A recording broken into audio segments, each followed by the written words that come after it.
If we were to zoom in on a region of the axon that has those blue, purple, or for that matter green channels, then the good news is that what we would see would look pretty much all the same. And actually you've seen it before on the second day of class. And that is a voltage-gated ion channel that could be either sodium, potassium, or calcium. They would look very, very similar and have essentially almost identical mechanism of action. The difference would be right here in the selectivity filter.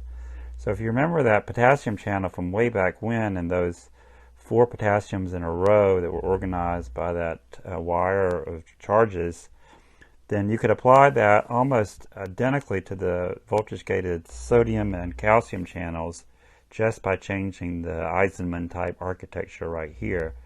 So what happens is this is out, so let's make it a sodium channel. The gated part of it is down here, so this is the selected part that makes it a sodium and not a potassium channel. Sodium accumulates in the vestibule of that channel, waiting for the gate to open. When the gate opens, it floods into the cytoplasm as a result of the opening of this gate. And we could do exactly the same thing with potassium as the red dot here, or calcium as the red dot here.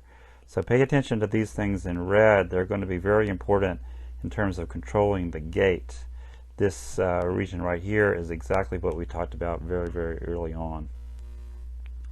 Okay, so if we look at this schematically, it kind of helps to make another point, and that is the typical voltage-gated channel will have a repeating unit of 4 6 transmembrane helices regions, in which the 5th and 6th are separated by that little hairpin that is this part right here that provides the selectivity filter. This thing in red is this alpha helix, the so-called S4 helix, that has positive charges facing, in this case, towards the outside of the cell. So what's going to happen in the course of the sequential activations and inactivations of this channel is going to be the sliding of this positively charged helix up and down in the membrane towards the cytoplasm and then towards the extracellular surface. And the other thing to keep in mind is an inactivation gate that's not going to make any sense at this level, but we're going to use that in just a minute. But for now, just notice that there's 1, 2, 3, 4 of those, and that would be the case for sodium channel, voltage-gated sodium channel. In some cases, especially with the potassium channels, it's actually 4 separate subunits. So you break a peptide bond here, create a new N-terminus. This would be subunit 1, 2, 3, 4. Doesn't matter in terms of the function, they do exactly the same. The only difference is the ion that is translocated. So we'll put those components to work in just a second, but for now let me go back to that characteristic wave of fluctuations from the resting potential that I talked about. So what's the significance of the fact that there's always a sodium followed by potassium, voltage-gated sodium versus potassium-gated channel? And the significance is like so. So what you see is initially in the course of an electrical signal, a deflection from the resting potential in which the potential inside the axon becomes, or neuron, becomes more positive. So that's the reflection of an open sodium channel. When you open up a sodium channel, because there is more sodium outside than in, it will go down its concentration gradient, and that will make the potential less negative, less negative, less negative, no potential, more positive, more positive, more positive. So that event triggered by an open sodium channel of any type, for sure with the voltage-gated sodium channels, that would be referred to in the business as a depolarization. That is a deflection from the resting potential that makes the the potential more positive. That event is followed by a more or less simultaneous closing of the voltage-gated sodium channels while the voltage-gated potassium channels open. And that's the significance of having blue, purple, blue, purple. Now with that potassium channel open, potassium positively charged, but the concentration gradient is reversed, so potassium moves out of the cell through the open voltage-gated potassium channels.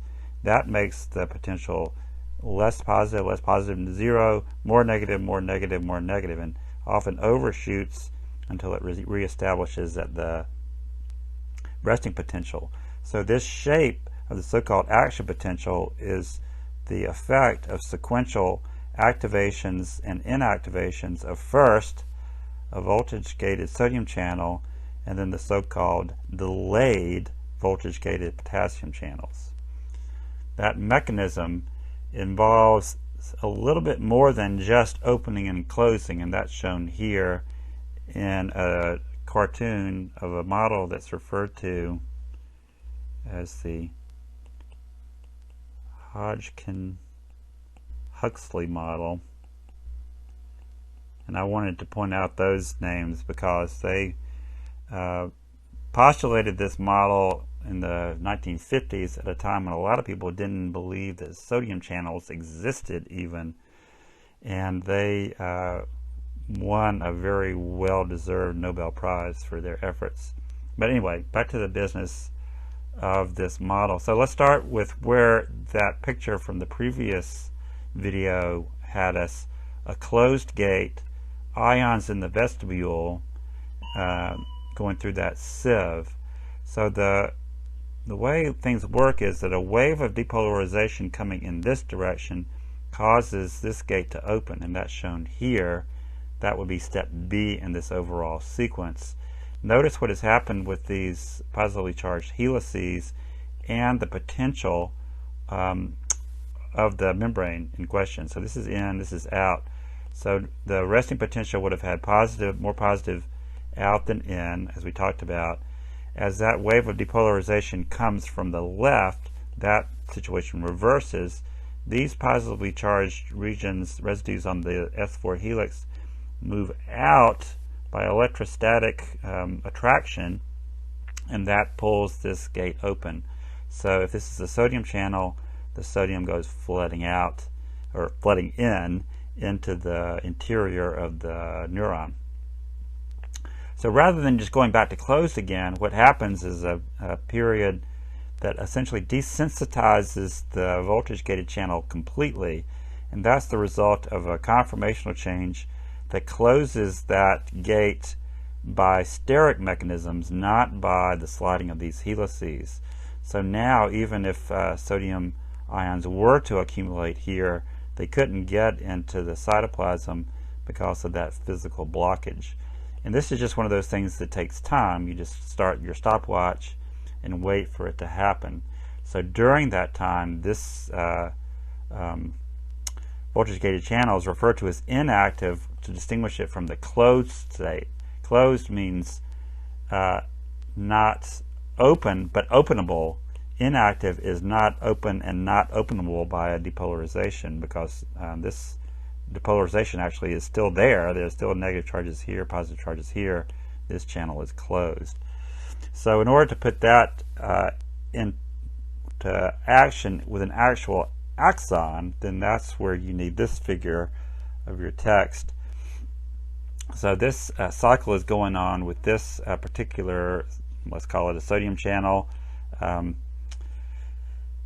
experiencing the depolarization that has happened over here. And remember, the sodium channel to the left now is going to be inactivated. So that leads to the opening of this sodium channel and then its inactivation. The sodium ions that are brought in lead to the depolarization of the membrane in this region, and that's going to activate the sodium channels to the right, which are going to go through this exact same three-state sequence, eventually returning to the open state. So by the time this channel is open, this channel is now closed. These channels in between are refractory. They are inactivated. That accomplishes two things that you definitely want to accomplish in terms of nerve communication. One is you prevent double, triple, quadruple firing of this neuron. It's basically like a cock and fire mechanism of a pistol. So you want the signal to be released but not continue if it's not supposed to continue. So it's a one and done type arrangement until the next neurotransmitter is detected.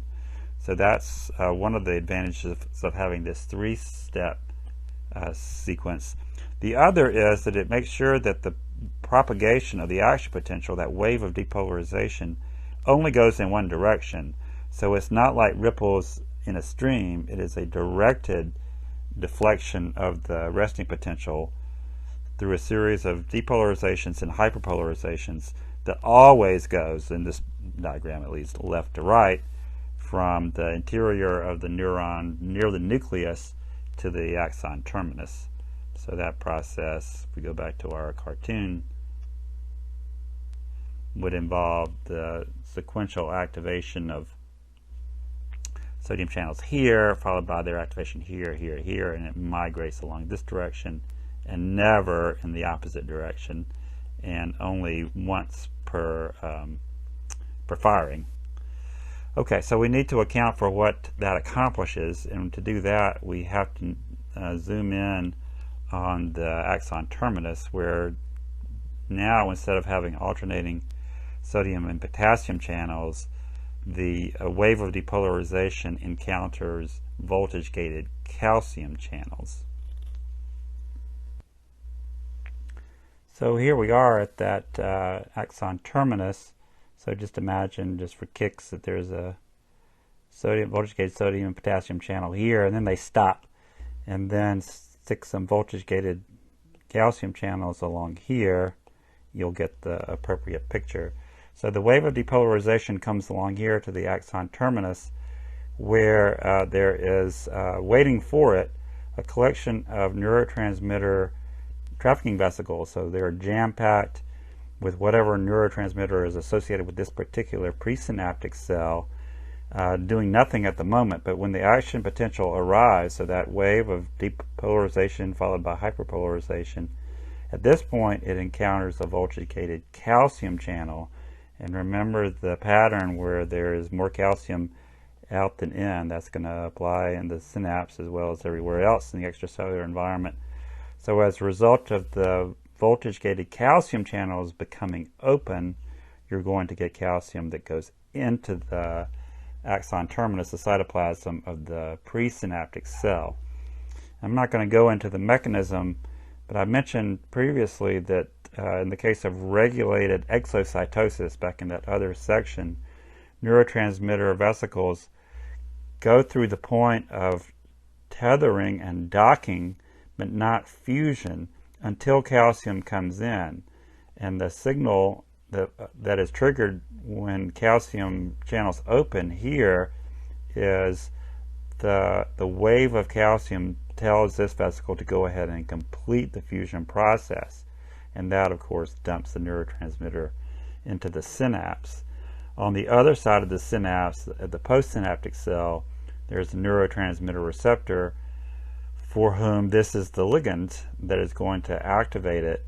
So in the case of the typical ion channel neurotransmitter receptor, what's going to happen is that depending on which ion this receptor is specific for, let's say sodium, just to keep things simple for the time being, the direction of ion movement is going to depend on the concentration gradient. There's going to be more sodium outside, more potassium in. So if this is a sodium channel, when that neurotransmitter is released into the synapse, it's going to open that channel and sodium is going to come in. Likewise, if it's a potassium channel, potassium will go out. If it's a chloride channel, chloride, which is negatively charged, is going to go in. but that's going to trigger a change in the resting potential of the postsynaptic cell that is going to be roughly what you would expect based on what happened along the axon in the presynaptic cell. So while we're at this level, I can go ahead and tell you that, as you might guess, in terms of the pharmaceutical industry, this is a bunch of money that is made. Among the things that are useful in terms of the pharmacology of human beings is, first of all, the easy one would be drugs that either stimulate or inhibit these neurotransmitter receptors, and I'll talk about that specifically in just a second when we zoom in on this. But also anything that contributes to the steady state concentration of neurotransmitter here is going to affect the firing of this particular neural circuit. It turns out that you can modulate that concentration by activating or inactivating so-called reuptake transporters, usually secondary transporters from exam 2, that are involved in bringing the neurotransmitter back into the presynaptic cell where it can be repackaged, actually transported back into these neurotransmitter vesicles. So they are a million-dollar industry themselves in terms of their pharmacology, being able to inhibit or activate those. So I'll stop here and then we'll zoom in on this neurotransmitter receptor and talk about its molecular details in the next video.